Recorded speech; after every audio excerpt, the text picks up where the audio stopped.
All good morning. কেমন আছো তোমরা? নিরুর ঘরকন্যায় আজকে নিয়ে এলাম থ্রেড সেরিমনির সেকেন্ড পার্ট, মানে আজকে প্রিয়মের রিসেপশন। আর সেই জন্য আমরা অনেকটা ভোরে, মানে এখন বাজছে 4টে, এত ভোরে ব্লগ আমি বোধহয় প্রথম শুরু করলাম, কারণ এত ভোর আমার খুব একটা দেখা হয় না কোনো বিশেষ কারণ ছাড়া।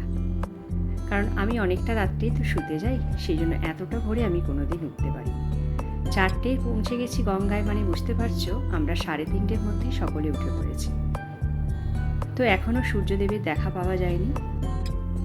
আজকে প্রিয়ম 3 দিন পর সূর্যদেবের দর্শন করবে, এটাও একটা রিচুয়ালস। তো যাই হোক, দেখো আস্তে আস্তে সূর্যদেবের দর্শন পাওয়া যাচ্ছে। আর এই সুন্দর দৃশ্যটা আমি ক্যামেরাবন্দি না করে পারলাম না। তো প্রিয়ম আজকে সূর্যদেবকে দর্শন করে গঙ্গায় স্নান করবে, আর তারপর এখান থেকে, মানে গঙ্গা থেকে আমাদের সোসাইটিতে যাবে একটা ঘোড়ার গাড়ি করে। তো এই দেখো, ওকে ওর ভিক্ষা মা সূর্যদেবের দর্শন করাচ্ছে। তো এখানে দেখো ও গঙ্গায় স্নান করলো, স্নান হয়ে গেছে। এবার এখান থেকেও ঘোড়ার গাড়ি করে ওকে নিয়ে যাওয়া হবে।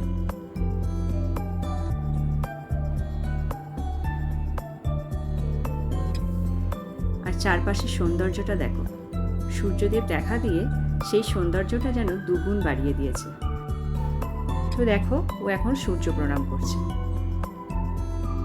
এই দেখো ওর সাজগোজ হয়ে গেছে, আর কি সুন্দর লাগছে দেখো, একদম রাজার মতো বসেছে ঘোড়ার গাড়িতে।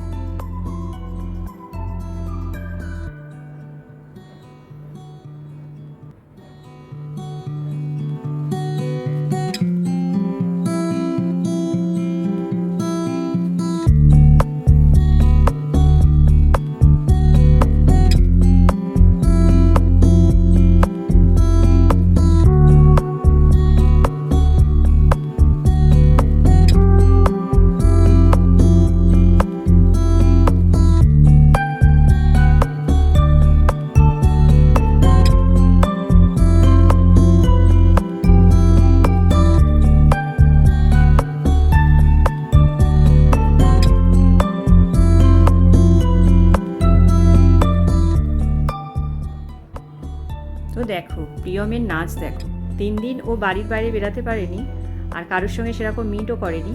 তো আজকেও প্রাণ খুলে একদম নাচানাচি করছে।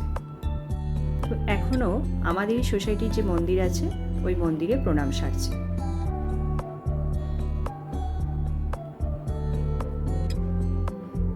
আর আমরা দেখো এখন সকালে চা খাচ্ছি। গুড ইভিনিং বন্ধুরা, অনেকক্ষণ পর, মানে সেই সকালের পর এই তোমাদের সঙ্গে আবার মিট করছি। এখন বানাচ্ছি সন্ধ্যের চা। দুপুরে যে খাওয়া দাওয়া করতে গেছিলাম, তো সেখানে এত গল্প করেছি সবার সাথে যে সেটা শ্যুট করতেই ভুলে গেছি কি খেলাম। তো যাই হোক, এখন আমি দেখো 2 কাপ ডিকার চা বানাচ্ছি। আজকে আমার মানে চা খাওয়ার সাথী হচ্ছে আমার হাজব্যান্ড।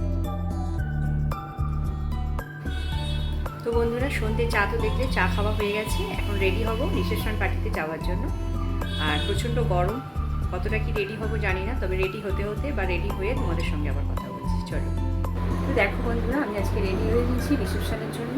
এখন যাচ্ছি, ওরা বাইরে একটা ব্যাংকোয়েট নিয়েছে, ওইখানে রিসেপশনের অনুষ্ঠানটা হচ্ছে। তো আমরা সকলে রেডি হয়ে গেছি, চলো এবার যাওয়া যাবে। আর আমি একটা সাউথ ইন্ডিয়ান সিল্ক পরেছি, কেমন লাগছে তোমরা জানিও আমার আজকে সাজটা। এত গরম, একটু সিম্পলি সেজেছি, আর মাথায় একটা ফুল লাগিয়েছি,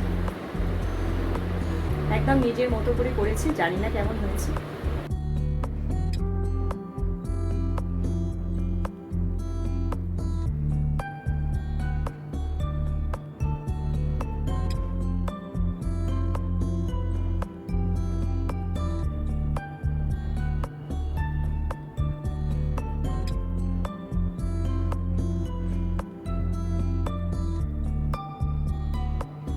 তো দেখো, প্রথমে আমি কিছু স্টার্টার খেয়ে নিলাম, আর তারপরে খেতে এসেছি ফুচকা।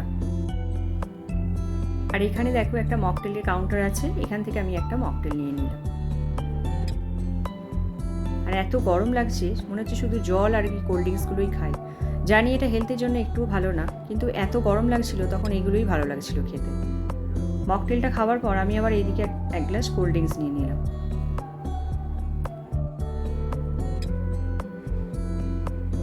চারদিকটা এত সুন্দরভাবে ডেকোরেশন করা হয়েছিল, কিন্তু প্রচুর রাশ ছিল বলে আমি ঠিকমতো এটা ক্যাপচার করতে পারিনি। তো যাই হোক, যেটুকু করেছি সেটুকু তোমাদের জন্য বন্ধুরা একটু দেখে নাও।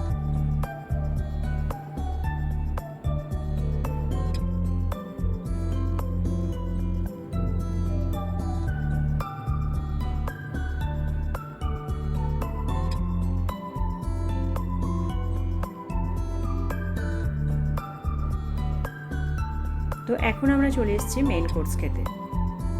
এখানেও প্রচুর রাশ ছিল, তো আমি আস্তে আস্তে একটা প্লেট নিয়ে নিলাম খুব সাবধানে, এক হাতে ক্যামেরা এক হাতে প্লেট।